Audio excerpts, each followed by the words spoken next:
while you were sleeping at a negation TTH episodes 12 part 2 inches. Dae-hee goes free and shakes Yu-bum's hand before walking out of the courthouse, and Jae-chan watches this exchange from the floor above. But in the bathroom, Yu-bum scrubs at his hands so furiously that he draws blood. He looks up at his reflection bitterly and notes that has changed, smiling and shaking hands with an insect like that. Jae-chan finds him and begs to know how Dae-hee killed his brother so that they can get another warrant to arrest him, worried that he'll kill his sister next. Jae-chan argues that it will be Yu-bum's fault if Dae-hee goes out and kills someone else, but Yu-bum doesn't see how that's on him.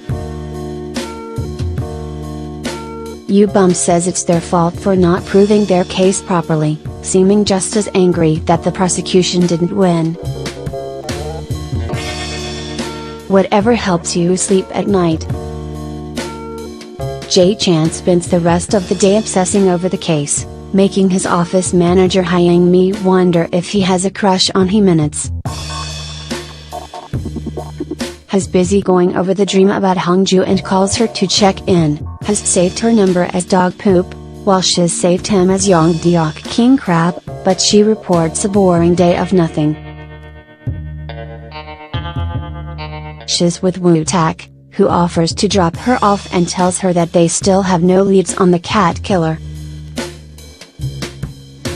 The only witnesses were a couple of kids, who said they saw an ajashi feeding chicken to the cats once, but were unable to identify him in any way.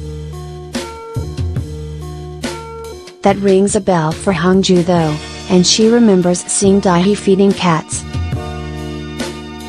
Jae-chan wonders what possible connections Dae-hee and Hongju could have, and thinks back to his first dream and Hongju's news report in it, where there was an herbal medicine pouch and a syringe among the evidence pictured. He then remembers Hongju saying that the neighborhood cat killer used potassium cyanide, and asks Chief Choi if it's possible that Dae-hee poisoned his brother. Chief Choi doesn't know, but then it hits him that at the morgue, the victim's blood was abnormally bright scarlet in color, and Jae-chan guesses correctly that it's a side effect of potassium cyanide poisoning. No, I'm not a writer. Okay. He goes running out of the office. Dae-hee returns to the chicken shop to find his sister waiting for him. She backs away from his touch though, and says that she was on his side no matter what the prosecutors said. As she backs away, we see the pair of sneakers on her feet that Jae-chan saw in his dream. She says tearfully that the voice on the black box footage wasn't their brother though it was Dae-hee both times, imitating their brother's voice.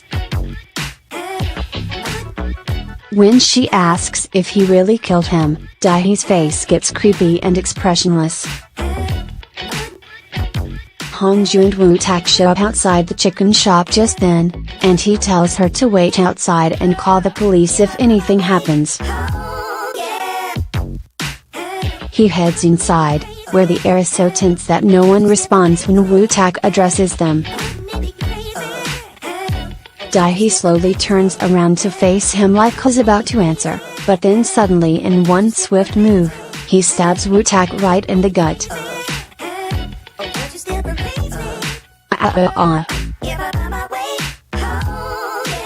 Blood comes trickling out and Woo-tak falls to the floor with one punch. Dae-hee approaches to stab him again, when Hongju comes running in and whacks him from behind with her bag. Dae-hee's hands are now covered in Woo-tak's blood, and he stalks over to Hongju as his next target. But Woo-tak sees him and crawls over to grab his leg from behind. He tells her to run away and hangs onto Dae-hee's leg, and Hongju hesitates to leave him behind. But he tells her again to run, so she grabs the little sister and goes running, as Woo-tak uses all of his strength to hang on while Dae-hee kicks him brutally where he's been stabbed. Hong-ju takes off one shoe and tosses it down the staircase and heads up, matching the single shoe she was wearing in Jae-chan's dream.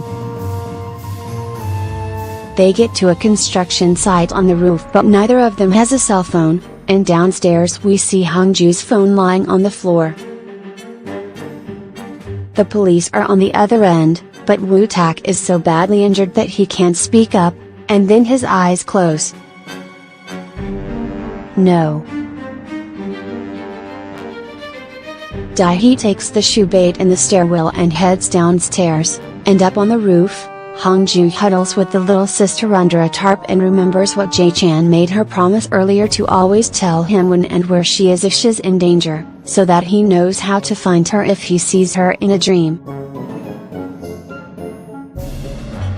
So she says out loud the building's address and the date and time, and asks him to come find her and not be late. The tarp lifts up right on cue but it's Dae-hee, who's found their hiding spot. Yikes, that was creepy. He pulls away the tarp and balls up his bloody fist like he's preparing to attack, and Hong-ju screams Jae-chan's name and shuts her eyes. In response, the whole construction site lights up, and Jae-chan walks over to them in slow motion, perfectly backlit. He pulls out an arrest warrant as sirens sound in the background. He declares that Dae-hee is under arrest for poisoning his brother, and Hong-ju smiles up at him in relief.